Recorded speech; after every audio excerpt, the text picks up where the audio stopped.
The point that I'm making here is this.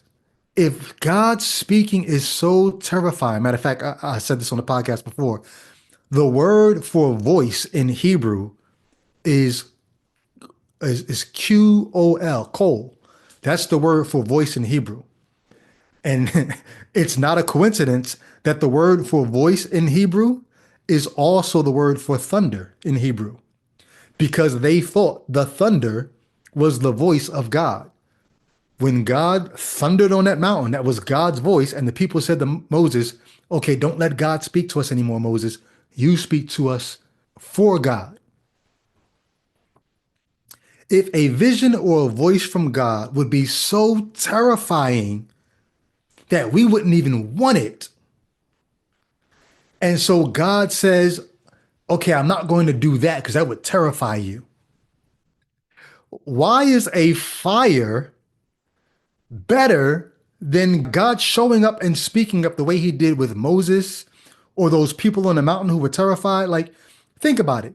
If we're going to be terrified either way, I think the fires that are happening in California right now are terrifying.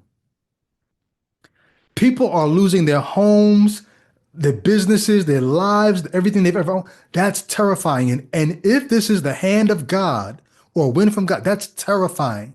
If an earthquake were to strike, that would be terrifying. If a tsunami were to come ashore, that would be terrifying. So you've got terror on one hand and destruction. Why is that terror better than the terror of what the text says would happen if God were to actually speak to us? If God were to actually show up, that would be terrifying too. But at least in that version of terror, we'd say, well, now I know you're real. Now it's not just this book that I don't trust for very good reasons. Now I've seen you. Now I've heard you. And yeah, it was terrifying, but at least now I know you're here. Now I can rock with you. Now I could even obey you now joyfully. But they say, no, that would be too terrifying. So the next best thing is God's going to do this other terrifying stuff to destroy your world, and that'll show you.